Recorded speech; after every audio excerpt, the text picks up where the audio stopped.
قل هذه سبيلي أدعو إلى الله على بصيرة أنا ومن اتبعني وسبحان الله وما أنا من المشركين. إن الحمد لله نحمده ونستعينه ونستغفره ونعوذ بالله من شرور أنفسنا ومن سيئات أعمالنا، من يهده الله فلا مضل له ومن يضلل فلا هادي له، وأشهد أن لا إله إلا الله وحده لا شريك له، وأشهد أن محمدًا عبده ورسوله. يا أيها الذين آمنوا اتقوا الله حق تقاته ولا تموتن إلا وأنتم مسلمون. يا أيها الناس اتقوا ربكم الذي خلقكم من نفس واحدة وخلق منها زوجها وبث منهما رجالا كثيرا ونساء، واتقوا الله الذي تساءلون به والأرحام إن الله كان عليكم رقيبا. يا أيها الذين آمنوا اتقوا الله وقولوا قولا سديدا يصلح لكم أعمالكم ويغفر لكم ذنوبكم، ومن يطع الله ورسوله فقد فاز فوزا عظيما. أما بعد، فإن خير الحديث كتاب الله، وخير الهدي هدي محمد صلى الله عليه وسلم، وشر الأمور محدثاتها، وكل محدثة بدعة، وكل بدعة ضلالة، وكل ضلالة في النار. ثم أما بعد، فأعوذ بالله السميع العليم من الشيطان الرجيم من همزه ونفخه ونفثه. بسم الله الرحمن الرحيم. قاف والقرآن المجيد بل عجبوا أن جاءهم منذر منهم فقال الكافرون هذا شيء عجيب أئذا متنا وكنا ترابا ذلك رجع بعيد. ایہا المسلمون، اے مسلمانوں، اللہ تبارک و تعالیٰ نے نبی کریم صلی اللہ علیہ وسلم کو بشارت دینے والا اور ڈرانے والا بنا کر بھیجا۔ اللہ تعالیٰ نے قرآن مجید میں فرمایا، یا ایہا النبی انا ارسلناک شاہدا ومبشرا ونذیرا وداعیا الی اللہ باذنہ وسراجا منیرا، کہ اے پیغمبر صلی اللہ علیہ وسلم، ہم نے آپ کو لوگوں پر شاہد بنا کر بھیجا اور انہیں بشارت دینے والا بنا کر بھیجا اور انہیں ڈرانے والا بھیجا اور اللہ تعالیٰ کی راستے کے طرف بلانے والا بھیجا، اور آپ کو ایک روشن سراج المنیر بنا کر بھیجا۔ نبی کریم صلی اللہ علیہ وسلم نے امت مسلمہ کو، مسلمانوں کو ہر خیر اور بھلائی کی طرف بلایا، ہر خیر اور بھلائی کی بشارت دی، اور ہر برائی سے ڈرایا اور روکا۔ اور ان میں سے ایک عظیم نبی کریم صلی اللہ علیہ وسلم کی مسلمانوں میں جو آپ نے باتیں پیش کی، انہیں الوصایا نبویہ کہا جاتا ہے۔ وصایا رسول اللہ صلی اللہ علیہ وسلم، آپ کی قیمتی وصیتیں جو آپ نے مسلمانوں کو دی، چاہے خود اپنی طرف سے یا اگر آپ سے طلب کیا جاتا تو آپ یہ قیمتی وصیتیں مسلمانوں کو دے کر چھوڑ گئے۔ اور یہ وصیت جو ہوتی ہے، جو شخص کسی سے محبت رکھتا ہے، جو مخلص ہوتا ہے، اس کا سچا دوست ہوتا ہے، اس کے لیے بھلائی کا ارادہ رکھتا ہے، وہی نافع مفید نصیحت دیتا ہے۔ اور نبی کریم صلی اللہ علیہ وسلم سے زیادہ مسلمانوں کے لیے خیر کا ارادہ رکھنے والا کوئی نہیں تھے۔ نبی کریم صلی اللہ علیہ وسلم نے مسلمانوں کے لیے ہر خیر کی طرف دعوت دی۔ اللہ تبارک و تعالیٰ نے قرآن مجید میں فرمایا، لَقَدْ جَاءَكُمْ رَسُولٌ مِّنْ أَنفُسِكُمْ عَزِيزٌ عَلَيْهِ مَا عَنِتُّمْ حَرِيصٌ عَلَيْكُمْ بِالْمُؤْمِنِينَ رَءُوفٌ رَحِيمٌ، کہ بلا شک و شبہ تمہارے بیچ ایک رسول تم ہی میں سے بھیجا گیا جو تمہارے ہی جنس میں سے ہے، اور ان پر ناگوارا یہ بات ہوتی کہ کوئی چیز تمہیں تکلیف پہنچائے، اور وہ تم پر نہایت ہی حرص رکھنے والے ہیں اور تم سے رحمت اور رحم دلی کا وہ معاملہ کرتے ہیں۔ تو جو نبی کریم صلی اللہ علیہ وسلم کی وصیتیں ہیں ہم مسلمانوں کے لیے، وہ ایک خالص دل، جو محبت اور اخلاص سے نکلی ہوئی وصیتیں ہیں۔ ہر مسلمان کے اوپر یہ لازمی ہے اور عقل مند مسلمان کی یہ صفت ہے کہ ان وصیتوں کو قبول کریں، ان پر عمل کریں، اور اپنی زندگی میں ان کو بجا لائیں۔ ان میں سے ایک عظیم وصیت نبی کریم صلی اللہ علیہ وسلم نے اپنے صحابی جلیل معاذ بن جبل رضی اللہ عنہ کی دی۔ یہ صحابی جلیل جس کے بارے میں ایک روایت میں آیا ہے کہ معاذ بن جبل، سنن نبی داؤد اور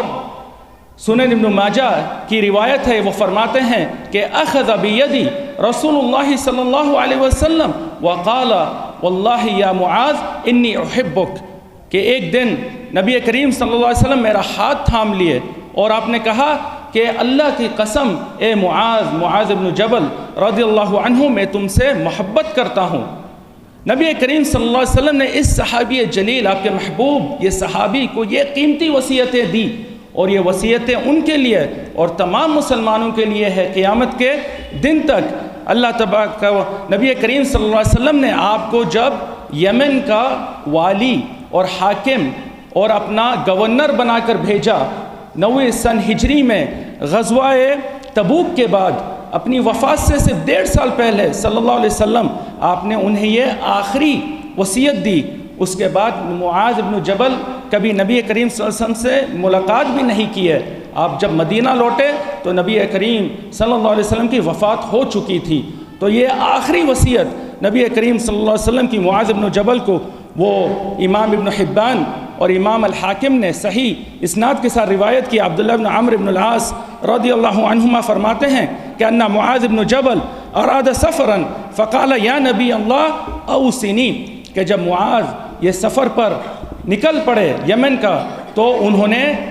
آخری وصیت نبی کریم صلی اللہ علیہ وسلم سے طلب کی، تو کہا کہ اے اللہ کے نبی مجھے وصیت کیجئے۔ تو نبی کریم صلی اللہ علیہ وسلم نے یہ 4 وصیتیں دی۔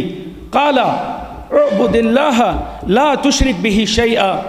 قال یا نبی اللہ فزدنی، قال اذا اسأت فاحسن، قال یا نبی اللہ زدنی، قال استقم ولیحسن خلقک، کہ نبی کریم صلی اللہ علیہ وسلم نے ان کو یہ وصیت دی کہ خالص اللہ تبارک و تعالیٰ کی عبادت کرو، اللہ تعالیٰ کی عبادت میں کسی کو شریک نہ ٹھہراؤ۔ اس بات کو سن کر معاذ بن جبل نے کہا کہ اے اللہ کے رسول صلی اللہ علیہ وسلم اور اس میں اضافہ کیجئے، وصیت میں اضافہ کیجئے۔ تو آپ صلی اللہ علیہ وسلم نے فرمایا کہ اگر تم سے کوئی غلطی، کوئی خامی، کوئی خطا، کوئی گناہ ہو جائے تو اس کے بعد کوئی اچھا نیک عمل کر لو۔ اس کے بعد معاذ نے پھر کہا کہ اے اللہ کے رسول اور مجھے مزید وصیت کیجئے۔ تو نبی کریم صلی اللہ علیہ وسلم نے فرمایا کہ استقامت پر رہو، استقامت پر قائم دائم رہو، اور تمہارے اخلاق کو بہتر کر لو، اخلاق کی اپنی اصلاح کر لو۔ اس مبارک حدیث میں نبی کریم صلی اللہ علیہ وسلم نے 4 قیمتی وصیتیں، وداعی وصیتیں یہ صحابی جلیل معاذ بن جبل کو دی۔ پہلی وصیت توحید اللہ کی، اللہ تعالیٰ کو اپنی عبادت میں خالص کرنے کی اور شرک سے کنارہ کشی اختیار کرنے کی، اور یہی تمام پیغمبروں کا رسالت تھی۔ اللہ تعالیٰ نے ہر رسول، ہر نبی کو یہی توحید کا پیغام دے کر بھیجا۔ رسولوں کی بعثت کا مقصد ہی تھا کہ لوگوں کو توحید کی دعوت دیں، انہیں شرک سے روکیں۔ اللہ تعالیٰ نے جتنے کتابیں نازل کی، سب کا یہی مقصد تھا کہ توحید کی دعوت دی جائے۔ اللہ تبارک و تعالیٰ قرآن مجید میں فرماتا ہے وَلَقَدْ بَعَثْنَا فِي كُلِّ أُمَّةٍ رَسُولًا أَنِ اعْبُدُوا اللَّهَ وَاجْتَنِبُوا الطَّاغُوتَ، کہ ہم نے ہر قوم میں ایک رسول بھیجا، اور اس رسول کی صرف ایک ہی دعوت ہوتی تھی کہ اللہ تعالیٰ کی خالص عبادت کرو، اور جو طاغوت ہے، جو غیر اللہ کہ اللہ کے علاوہ جن کی عبادت کی جاتی ہے، عبادت ان کی طرف صرف کی جاتی ہے، ان سے کنارہ کشی اختیار کرو۔ شرک ایک ایسا گناہ ہے جو اللہ تعالیٰ کبھی نہیں بخشتا۔ اللہ تعالیٰ شرک کے علاوہ جسے چاہے اس کا گناہ بخش دے۔ اللہ تعالیٰ کی مشیت کے تابع ہے، اللہ چاہے تو اسے پہلے ہی مرحلے سے اس کو بخش کر جنت میں داخل کر دیں، اور اگر اللہ تعالیٰ چاہے تو اس کو اس گناہ کا عذاب دے کر اس کو پاک کر کے اس کو پھر جنت میں داخل کر دے۔ الغرض جو توحید پہ مرتا ہے اس کا آخری ٹھکانہ جنت ہوگا، جو شرک پہ مرتا ہے والعیاذ باللہ وہ کبھی جنت میں داخل نہیں ہو سکتا۔ اللہ تعالیٰ کبھی اس کا یہ شرک کا گناہ معاف نہیں کرتا ہے۔ اللہ تعالیٰ نے قرآن مجید میں فرمایا ان اللہ لا یغفر ان یشرک بہ ویغفر ما دون ذلک لمن یشاء، کہ اللہ تعالیٰ کبھی یہ گناہ نہیں معاف کرتا جو بندہ اللہ تعالیٰ کی عبادت میں کسی کو شریک ٹھہراتا، شرک کو کبھی نہیں معاف کرتا، اور اس کے علاوہ جتنے گناہ ہیں اللہ تعالیٰ چاہے تو انہیں معاف کر دیں۔ اسی طریقے سے اللہ تعالیٰ نے فرمایا انہ من یشرک باللہ فقد حرم اللہ علیہ الجنہ ومأواہ النار وما للظالمین من انصار، کہ جو شخص شرک کرتا ہے، شرک پہ مرتا ہے، اس کے اوپر جنت حرام کر دی گئی ہے، جنت میں وہ کبھی نہیں داخل ہو سکتا، اس کا ٹھکانہ ہمیشہ کے لیے جہنم ہے، اور یہ لوگ، یہ ظالمین لوگ ہیں، ظالم لوگ ہیں، ان کی کوئی وہاں پہ مدد نہیں کرے گا۔ اس پہلی عظیم وصیت نبی کریم صلی اللہ علیہ وسلم نے اس حدیث میں مسلمانوں کو دی، توحید کی اور شرک سے دوری کی۔ دوسری وصیت اس میں یہ ہے کہ جب بندہ توحید کو بجا لاتا ہے، موحد بن جاتا ہے، شرک سے دوری اختیار کر لیتا ہے، اس کے باوجود انسان جو ہے اس سے خطا، غلطی، گناہ ہوتے رہتی ہے، کوئی بھی معصوم عن الخطا نہیں، ہم میں سے ہر کوئی گناہ کرتا ہے، کوئی گناہ سے محفوظ نہیں۔ تو نبی کریم صلی اللہ علیہ وسلم نے ان کو وصیت کی کہ جو سے کوئی گناہ صادر ہو جائے وہ اللہ تعالیٰ سے توبہ، فوراً توبہ اور استغفار کر لے، اور کوئی نیک صالح عمل انجام میں لا دے۔ یہ نیک صالح عمل اس گناہ کو مٹا دیتی ہے، یہ نیک صالح عمل گناہوں کو مٹا دیتا ہے۔ انس بن مالک رضی اللہ عنہ سے امام ترمذی اور ابن ماجہ نے صحیح سند کے ساتھ روایت کیا کہ نبی کریم صلی اللہ علیہ وسلم نے فرمایا کل ابن آدم خطاء وخیر الخطائین التوابون، کہ ہر آدم کے اولاد انسان سے غلطیاں،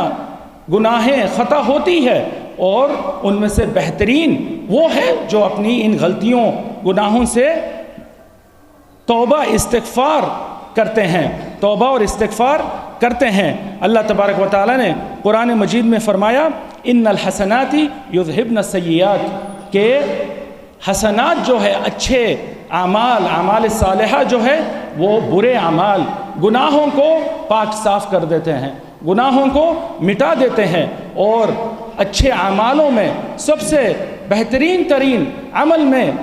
5 وقتہ نماز کو قائم کرنا ہے۔ ابو ہریرہ رضی اللہ عنہ سے امام بخاری اور مسلم نے روایت کی کہ نبی کریم صلی اللہ علیہ وسلم نے فرمایا کہ ارأیتم لو ان نہرا بباب احدکم یغتسل منہ کل یوم 5 مرات هل يبقى من درنه شیء؟ قالوا لا يبقى من درنه شیء، قال فذلك مثل الصلوات الخمس یمحو اللہ بہن الخطایا، کہ اگر تمہارے گھر کے سامنے کوئی نہر، کوئی دریا بہتی اور تم اس سے 5 وقت صفائی کرتے، کیا تم پر کوئی گندگی باقی رہتی؟ تو صحابہ نے فرمایا نہیں اللہ کے رسول، کوئی گندگی باقی نہیں ہوتی۔ نبی کریم صلی اللہ علیہ وسلم نے فرمایا اس کی مثال 5 وقتہ نمازوں کی ہے، اللہ تعالیٰ ان کے ذریعے گناہوں کی معافی کرتا ہے۔ اس کے بعد نبی کریم صلی اللہ علیہ وسلم نے تیسری قیمتی وصیت مسلمانوں کو یہ دی کہ وہ استقامت پر قائم و دائم رہے، استقامت پر قائم دائم رہے، اور اس کا حکم اللہ تعالیٰ نے قرآن مجید میں بھی دیا۔ اللہ تعالیٰ نے نبی کریم صلی اللہ علیہ وسلم کو حکم دیا، اور اس کے بعد والے مسلمانوں کو فاستقم کما امرت ومن تاب معک ولا تطغوا، کہ اے پیغمبر صلی اللہ علیہ وسلم استقامت پر رہیے، اور جو لوگ مسلمان توبہ استغفار کرتے ہیں آپ کے ساتھ وہ بھی استقامت پر رہیں، اور اللہ کے حدود کو وہ اس کا تجاوز نہ کریں۔ سفیان ابن عبداللہ الثقفی رضی اللہ عنہ سے امام مسلم نے حدیث روایت کی ہے، وہ کہتے ہیں قلت یا رسول اللہ قل لی فی الاسلام قولا لا اسأل عنہ احدا بعدک، کہ اے اللہ کے رسول صلی اللہ علیہ وسلم مجھے صرف ایک بات بتلا دیجئے، ایک ایسی بات کہ میں اس کے بعد کسی اور سے پوچھنے کا محتاج نہ رہوں۔ تو نبی کریم صلی اللہ علیہ وسلم نے یہ کہا کہ کہو قل آمنت باللہ ثم استقم، کہ کہو کہ میں اللہ تعالیٰ پر ایمان لاتا ہوں، اس کے بعد استقامت پر قائم رہو، اس کے بعد استقامت پر قائم رہو۔ اور یہ جو استقامت ہے یہ کیا چیز ہے؟ استقامت حق صراط المستقیم کا راستہ ہے، حق کا راستہ ہے، اور جو راستے اس سے دور لے کے جاتے ہیں صراط المستقیم سے، یہ ہے گمراہی کے راستے۔ اللہ تبارک و تعالیٰ نے قرآن مجید میں فرمایا وَإِنَّ هَذَا صِرَاطِ مُسْتَقِيمًا فَاتَّبِعُوهُ وَلَا تَتَّبِعُوا السُّبُلَ فَتَفَرَّقَ بِكُمْ عَنْ سَبِيلِهِ ذَلِكُمْ وَصَّاكُمْ بِهِ لَعَلَّكُمْ تَتَّقُونَ، کہ یہ میری سیدھی راہ ہے، صراط مستقیم، اس کی پیروی کرو، اس کی اتباع کرو، اس پہ قائم دائم رہو، اور جو دیگر راستے ہیں جو اس راستے سے تمہیں دور لے جاتے ہیں، الگ کرتے ہیں، تو ان سے بچے رہو۔ یہ اللہ تعالیٰ کی وصیت ہے تمہیں کہ تم تقوی اور پرہیزگار بن جاؤ۔ اور یہ سیدھا راستہ صراط مستقیم، یہ راستہ نبی کریم صلی اللہ علیہ وسلم اور آپ کے صحابہ کرام رضوان اللہ علیہم اجمعین کا راستہ ہے، مومنین کا راستہ ہے۔ اللہ تعالیٰ نے قرآن مجید میں فرمایا وَمَن يُشَاقِقِ الرَّسُولَ مِن بَعْدِ مَا تَبَيَّنَ لَهُ الْهُدَى وَيَتَّبِعْ غَيْرَ سَبِيلِ الْمُؤْمِنِينَ نُوَلِّهِ مَا تَوَلَّى وَنُصْلِهِ جَهَنَّمَ وَسَاءَتْ مَصِيرًا، کہ جو شخص اللہ کے رسول صلی اللہ علیہ وسلم کے راستے سے دوسرا راستہ اختیار کرتا ہے، راستے سے انحراف کر کے دوسرا راستہ اختیار کرتا ہے، اور مومنین کے راستے سے کوئی اور دوسرا راستہ پہ چل پڑتا ہے، اور مومنین میں سب سے افضل ترین مومنین صحابہ کرام رضی اللہ عنہم اجمعین ہیں۔ جو صحابہ کے راستے سے کنارہ کشی اختیار کرتا ہے، اللہ تعالیٰ اس کو اسی گمراہ راستے پر چھوڑ دیتا ہے، اور اس کا آخری انجام جہنم کی آگ میں وہ داخل ہو جاتا ہے۔ امام ابو داؤد، ترمذی اور ابن ماجہ نے صحیح سند کے ساتھ عبداللہ ابن عمر ابن العاص رضی اللہ عنہما سے اس راستے کی انہوں نے نبی کریم صلی اللہ علیہ وسلم سے صفت ذکر کی ہے۔ وہ کہتے ہیں افترقت الیہود علی 71 فرقہ وافترقت النصارى علی 72 فرقہ وستفترق امتی علی 73 فرقہ كلها في النار إلا واحدة قالوا من هي يا رسول الله قال من كان على مثل ما أنا عليه اليوم وأصحابي، کہ یہود جو تھے ہم سے پہلے وہ 71 فرقوں میں بٹ گئے، جو نصارہ ہم سے پہلے تھے وہ 72 فرقوں میں بٹ گئے، اور میری امت مسلمان 73 فرقوں میں بٹ جائے گی۔ صرف ایک گروہ ہوگا جو یہ صراط المستقیم پر قائم دائم ہوگا، باقی سب ارد گرد گمراہی کی راستے پر ہوں گے، وہ سارے گمراہ کی راستے جہنم تک پہنچائیں گے۔ ایک راستہ ہے صراط المستقیم، جنت کا راستہ۔ صحابہ نے اپنے حرص سے پوچھا کہ اے اللہ کے رسول صلی اللہ علیہ وسلم، وہ صراط مستقیم، وہ نجات یافتہ گروہ جہنم کی آگ سے وہ کون سا ہوگا؟ آپ صلی اللہ علیہ وسلم نے ان کے منہج اور ان کی صفت بیان کرتے ہوئے فرمایا وہ لوگ ہوں گے جو اسی راستے پر ہوں گے جس پر آج میں ہوں اور میرے صحابہ ہیں، جس پر آج میں ہوں اور میں نے صحابہ کرام ہیں۔ اسی طریقے سے کثیر تعداد میں صحابہ ثوبان اور مغیرہ بن شعبہ اور معاویہ بن ابی سفیان اور جابر بن عبداللہ رضی اللہ عنہم سے صحیحین بخاری اور مسلم میں یہ حدیث مروی ہے کہ نبی کریم صلی اللہ علیہ وسلم نے فرمایا لا تزال طائفة من امتی ظاہرین علی الحق لا يضرهم من خذلهم ولا من خالفهم حتى يأتي امر اللہ وهم على ذلك، کہ میری امت میں ہمیشہ ایک گروہ رہے گا جو اس صراط مستقیم پر استقامت کے ساتھ قائم دائم رہے گا۔ جو لوگ ان سے مخالفت کریں گے، ان کو چھوڑ دیں گے، یہ ان کا کچھ نہیں بگاڑ پائیں گے، اور یہ لوگ اسی حق پر صراط مستقیم پر قائم دائم رہیں گے قیامت کے دن تک۔ قیامت کے دن تک اسی پر یہ لوگ قائم دائم رہے گے۔ ائمہ کرام اتباع التابعین کے بڑے بڑے ائمہ سے لے کر ان کے بعد امام عبداللہ بن المبارک، یزید بن ہارون، علی بن المدینی، امام بخاری، ترمذی وغیرہ جیسے ائمہ بڑے محدثین کا اس پہ اجماع ہے کہ یہ صراط مستقیم پر چلنے والا فرقہ ناجیہ طائفہ منصورہ، نجات یافتہ گروہ اور اللہ تعالیٰ کی نصرت یافتہ گروہ، یہ کہتے ہیں ہم اہل الحدیث، کہ یہ اہل حدیث ہیں، یہ اہل حدیث ہے۔ امام احمد بن حنبل رحمہ اللہ نے فرمایا ان لم یکونوا اہل الحدیث فلا ادری من ہم، کہ اگر یہ اہل حدیث نہیں ہیں تو میں نہیں جانتا کہ یہ کون سا گروہ ہے، کہ یہ صرف اہل حدیث ہی ہیں جو استقامت کے ساتھ یہ صراط مستقیم پر قائم اور دائم ہے۔ بارک اللہ لی ولکم فی القرآن والسنہ ونفعنی وإیاکم بما فیہما من الآیات والحکمہ انہ سمیع مجیب۔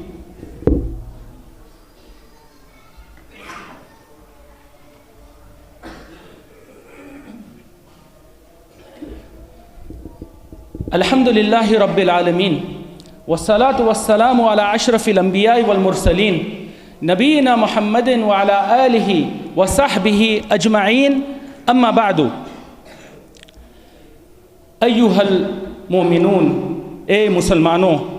اس کے بعد نبی کریم صلی اللہ علیہ وسلم نے چوتھی اور آخری وصیت اپنے محبوب معاذ بن جبل رضی اللہ عنہ کی یہ وداعی وصیت دی کہ اخلاق کی اصلاح کرو، اخلاق بہتر کرو۔ آپ صلی اللہ علیہ وسلم نے فرمایا کہ فَلْيَحْسُنْ خُلُقُكَ، کہ اپنے اخلاق کو احسن سے احسن طریقے سے کے مطابق کر لو۔ اور حسن الخلق جو ہے یہ وہ ایک ایسی چیز ہے جو جنت میں لوگوں کو داخل کرتی ہے۔ ابو ہریرہ رضی اللہ عنہ سے امام ترمذی اور ابن ماجہ نے حسن اسناد کے ساتھ روایت کی کہ وہ کہتے ہیں سئل رسول اللہ صلی اللہ علیہ وسلم عن اکثر ما يدخل الناس الجنہ فقال تقوی اللہ وحسن الخلق، کہ نبی کریم صلی اللہ علیہ وسلم سے یہ سوال دریافت کیا گیا کہ وہ کون سی چیز ہے جو زیادہ سے زیادہ لوگوں کو جنت میں داخل کرتی ہے۔ آپ صلی اللہ علیہ وسلم نے فرمایا کہ وہ دو چیزیں ہیں، اللہ تعالیٰ کا تقوی، اللہ تعالیٰ کا ڈر، پرہیزگاری، اور حسن الخلق، اور اچھے اخلاق کی اصلاح کرنا، یہ وہ چیز ہے جو سب سے زیادہ لوگوں کو جنت میں داخل کرتی ہے۔ اس عظیم وصیت جو نبی کریم صلی اللہ علیہ وسلم نے معاذ بن جبل کو دی، اسی طریقے کی وصیت آپ نے دیگر کئی صحابہ کو دی۔ جس طریقے سے امام ترمذی نے حسن سند کے ساتھ ابو ذر الغفاری رضی اللہ عنہ کے سے روایت کیا، وہ فرماتے ہیں کہ قال لی رسول اللہ صلی اللہ علیہ وسلم اتق اللہ حیث ما کنت واتبع السیئۃ الحسنۃ تمحوها وخالق الناس بخلق حسن، کہ اے ابو ذر میں یہ وصیت کرتا ہوں کہ اللہ تعالیٰ سے ڈرو، تقوی اختیار کرو، جہاں بھی تم ہو، جس حالت میں بھی ہو، لوگوں کے بیچ ہو، چھپے ہوئے لوگوں کی نظروں سے ہو، کہیں بھی ہو، اللہ تعالیٰ سے ڈرتے رہو، تقوی پر قائم رہو، اور جو برا عمل ہے، کبھی خطا، غلطی، گناہ ہو جائے تو اس سے فوراً اس کے بعد کوئی اچھا عمل، توبہ، استغفار اور ایک اچھا عمل کو وجود میں لاؤ۔ یہ اچھا عمل اس برے عمل کو مٹا دے گا، اور لوگوں کے ساتھ اچھا معاملہ، احسن اخلاق، خلق حسن سے پیش آؤ، اچھے اخلاق کے ساتھ پیش آؤ۔ تو اے مسلمانوں، یہ نبی کریم صلی اللہ علیہ وسلم کی بعض قیمتی وصیتیں ہیں کہ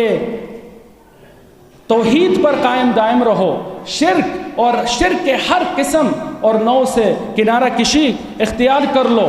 اور اگر گناہیں صادر ہو جائے تو توبہ استغفار فوراً کر لو، اچھے اعمال صالحہ انجام میں لاؤ، اور استقامت حق کے راستے پر، قرآن و سنت، فہم سلف کے مطابق کے راستے پر، اس منہج، اس مسلک پر قائم دائم رہو، اور لوگوں کے ساتھ حسن خلق، اچھے اخلاق کے ساتھ پیش آؤ، اپنے اس اخلاق کی اصلاح کر لو۔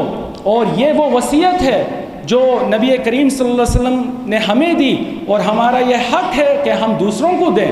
دوسروں کو بھی اس سے وصیت کریں۔ اللہ تعالیٰ نے قرآن مجید میں فرمایا وَالْعَصْرِ إِنَّ الْإِنسَانَ لَفِي خُسْرٍ إِلَّا الَّذِينَ آمَنُوا وَعَمِلُوا الصَّالِحَاتِ وَتَوَاصَوْا بِالْحَقِّ وَتَوَاصَوْا بِالصَّبْرِ،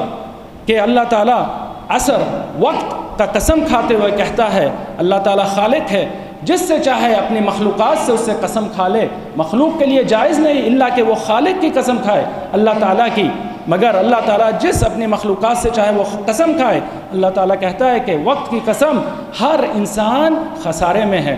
ہر انسان خسارے میں ہے، صرف وہ شخص خسارے سے بچ جائے گا جو ایمان لائے گا، اللہ تعالیٰ پر ایمان لائے گا اور نیک صالح اعمال کرے گا اور حق کی وصیت کرے گا، حق کی دوسروں کو وصیت کرے گا اور صبر کی تلقین کرے گا۔ اس حق کے راستے میں جو اذیتیں، آزمائش وغیرہ پیش آتے ہیں اس پر صبر کرے گا۔ اللہ تعالیٰ سے دعا ہے کہ اللہ تعالیٰ ہمیں شرک کے ہر قسم سے محفوظ رکھے، اللہ تعالیٰ ہمیں موحدین کی زمرے میں شمار کر دے، اللہ تعالیٰ ہمیں اگر ہم سے گناہیں ہو جائے اللہ تعالیٰ ہمیں فوراً توبہ استغفار کرنے کی توفیق دے اور نیک صالح اعمال کرنے کی توفیق دے، اللہ تعالیٰ ہمیں استقامت کے ساتھ اس مسلک پر، مسلک حق، مسلک اہل حدیث پر دائم رہنے کی توفیق دے، اللہ تعالیٰ ہمارے اخلاق کو بہتر کر دے، ہمیں توفیق دے کہ ہم اپنی اخلاق کی اصلاح فرما لیں۔ اللہم ارنا الحق حقا وارزقنا اتباعه وارنا الباطل باطلا وارزقنا اجتنابه ربنا آتنا في الدنيا حسنة وفي الآخرة حسنة وقنا عذاب النار أقول قولي هذا وأستغفر الله لي ولكم وذكر فإن الذكرى تنفع المؤمنين وما خلقت الجن والإنس إلا ليعبدون